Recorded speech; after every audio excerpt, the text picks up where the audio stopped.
Packed out house here. Easy there. Come on in, guys. We're gonna get the door here. All right? You ready? Good morning. Wednesday is World Down Syndrome Day, and it's really our opportunity to celebrate those with Down syndrome and the positive and amazing impact that they are having on people in our communities. People like Sam Anderson, he has a blog. It's called People with Down Syndrome, and he interviews others. And he's interviewed people like Jamie Brooks. She's an actress who's living her dream on stage.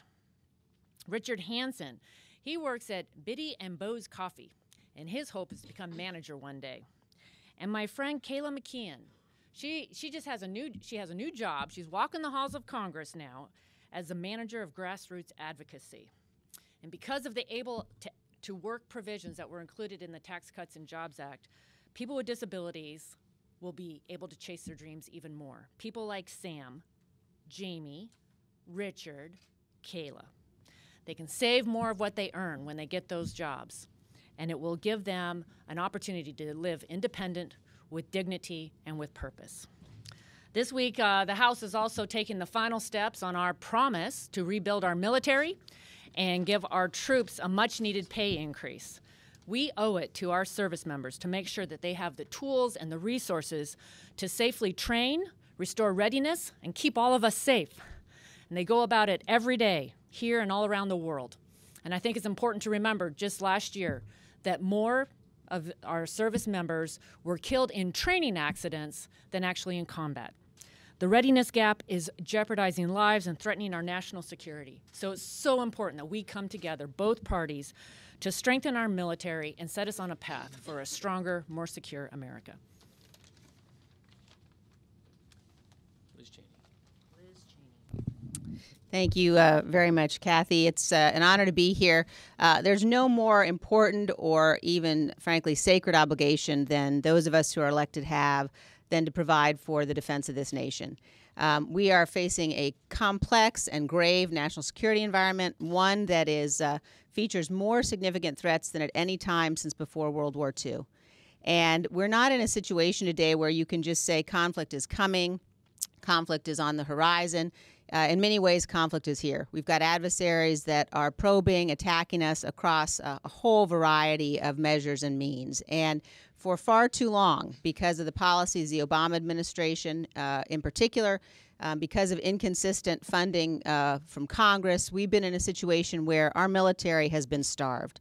The Obama administration policies left us with an Army that was smaller than at any time since World War II, a Navy smaller than at any time since World War I, and an Air Force that was the smallest and oldest in history. So because of the work of Speaker Ryan, because of the work of our leadership, because of the work of Chairman Thornberry, we're now in a position where that can end. And that's why we must pass this omnibus. And frankly, we must come to agreement. We must stop talking. We must move to appropriate the funds that we agreed to in the budget deal and in the CAPS deal several weeks ago. It is simply too dire a situation for us to wait any longer, and we can't continue to ask our men and women in uniform to put their lives on the line, to make the ultimate sacrifice, unfortunately, in some cases, without the very best resources and equipment. Our adversaries' capabilities have been increasing, and our own have been decreasing. Passing this omnibus is the way to begin to change that and to turn it around. So I urge all of my colleagues to move to vote yes on this omnibus. Thank you. It's good to follow the senior member of the Wyoming delegation. I'm Don Bacon. I served nearly 30 years in the Air Force, 16 assignments, retired as a one-star, and I saw the military performance and capabilities decline, particularly over the last 5-10 years when I served there. And it's something, when I ran as a challenger in 2016, I said this is a #1 priority. When you look at what's happened to our military, we've cut it 18% going back since 2010. While we're fighting 2 wars, we have a worldwide presence and obligation. Our fighter pilots that are flying 11 hours a month to prepare for deployment. That's 1/3 of what they should be flying. We have 58 combat brigades in the Army. Only 5 are ready to fight tonight.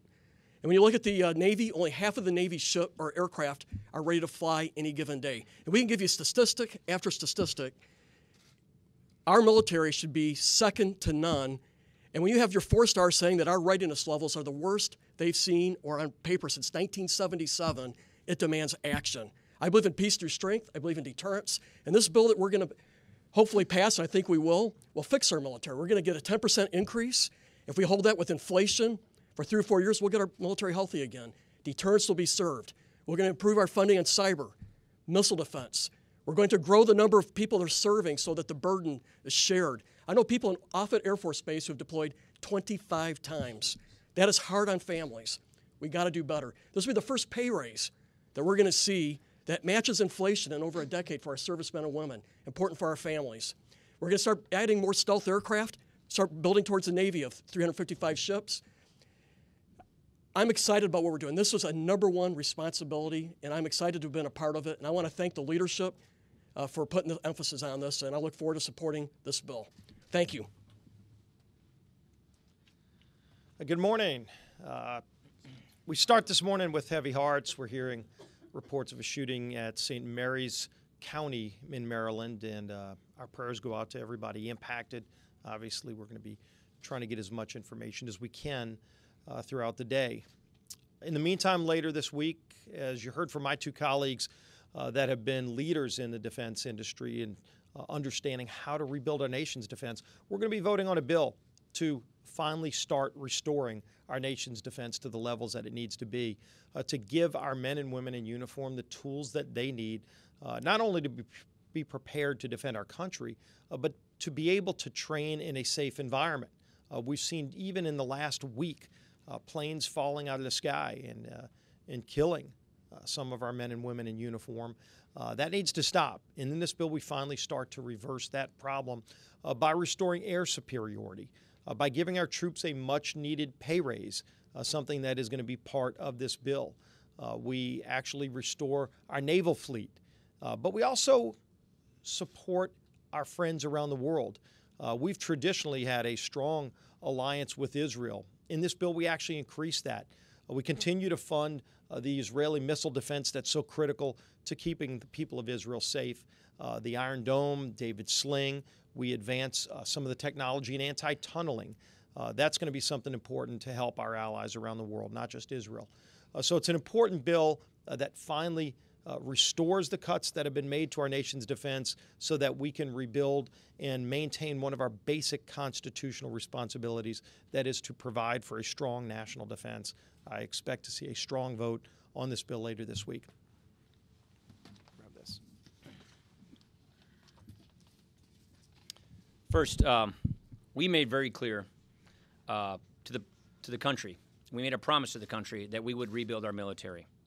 Years of cuts and years of uncertainty have hollowed out our armed forces. You just heard the statistics. They're glaring. Aging equipment, personnel shortages, training lapses, maintenance lapses, all of this has cost us. It has hurt us. Last year alone, we lost 4 times as many service members in accidents and training exercises as we did in combat. That is just unacceptable. We can't keep asking our service members to go above and beyond when we are leaving them underprepared and under-equipped for the fight. With this week's critical funding bill, we will begin to reverse that damage.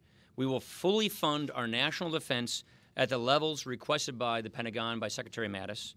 This will be the biggest increase in defense spending in 15 years.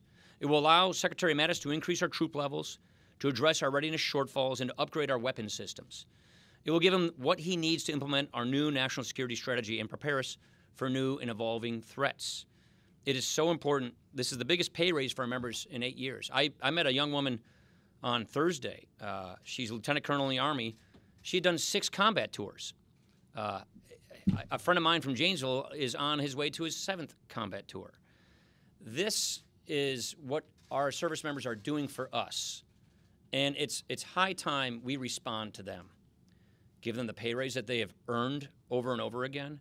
Give them the equipment they need so that they can do their jobs well and safely, and give them the resources they can do the training that they need so that when they're actually in harm's way, they are equipped. That's what this bill does. This bill will obviously do a lot else, but this is really about how we build the 21st century military.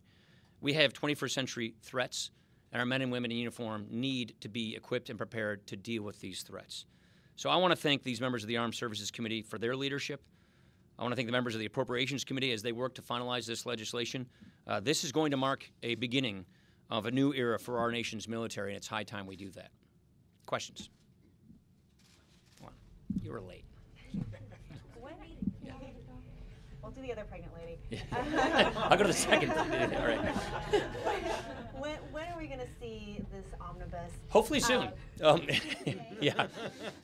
I think I'm hoping today. No, we're not talking about that. Look, we got close, but we weren't going to let midnight stop us from finishing our job of negotiating it out. There are some unresolved issues.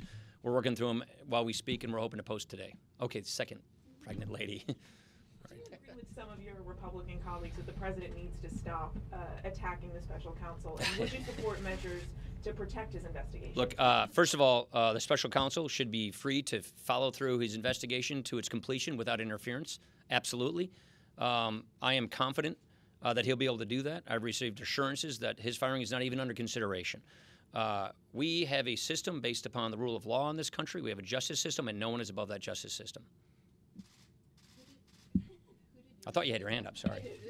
Oh, I'm not going to get into that. Yeah. Do you support revealing the names of members of Congress who use taxpayer funds to pay for sexual harassment claims? We think the bill that we passed is the right bill. We feel we had a bipartisan bill that the House passed that was led by Jackie Spears, by Bradley Byrne, by Barbara Comstock. We like that bill. We think that's the bill that should become law. The bill only addresses... I support the bill because it was a carefully crafted compromise, and we think it's the right way to go. Andy. What does it say about Republican government that Democrats are getting more money for domestic programs than they ever were able to obtain from the older Obama? Well, first of all, we're pleased with where that domestic funding is going. This bill is not yet resolved, but remember, Andy, we had veterans dying on waiting lists to get care at the Veterans Department, at the Veterans Agency. The VA needed upgrading, the VA needed improving. We think that's important. I think all people, Republicans and Democrats, agree we have a serious opioids crisis in this country. This is taking down citizens across the country, and we need to address this opioids crisis. That's something we think needs funding. We also believe, based upon the fantastic scientific research by scientists around this country, in concert with the National Cancer Institute, the National Institute of Health, that we have a close chance of getting to some really critical cures. So 2 years ago, we passed the 21st Century Cures Bill. We need to fund that. And so those kinds of investments are things that Republicans and Democrats agree on. And we negotiated a compromise budget agreement because, as we just said here, we really think our military is in duress. We are sending men and women to fight for us in combat, under-equipped, with aging equipment, and they don't have the training they need to do their jobs. What's the fighter pilots are a third of the training they need? Yes, we send them out to fight. So that's critical. The name of the game on the debt and the deficit's entitlements. You know that. You've been covering the budget for as long as I've been here. It's entitlements. And regrettably, the House passed the biggest entitlement reform bill Congress has ever considered last year, and regrettably the Senate did not follow suit. So we're just going to have to keep at it on entitlements. Casey. Mr. Speaker, there's another school shooting this morning. There's been discussion of a bill with broad bipartisan support to fix Nick's measure to put this in the omnibus. Why not? That's something we're discussing with our colleagues. And do you think ultimately, Yeah, I think we should do Fix Nix. I agree with Fix Nix. That's something we're discussing with our friends on the other side of the aisle. Soybean. Where do things stand on exclusions for aluminum and steel tariffs? And have you heard anything? It's a really good question. I wish I knew the answer to that. So, as you know, I believe that we should be targeted in our trade approach. There is dumping and transshipping that's occurring with respect to aluminum and steel. That's what we should be focusing on. We are hopeful and confident that the administration will continue to narrow their approach so that it's less broad-based and more focused on those who are perpetrating these unfair trade practices. So that's really where this has to go. They're working on an exclusion and exemption system. We have not seen the details of that yet, but we are strongly encouraging the administration. Let's focus on the people who are perpetuating these unfair trade practices without hurting allies who are not cheating, who are not dumping. And we also have to take into consideration the affected industries right here in America that use steel and aluminum. We don't want to cost jobs there as well. Thank you very much.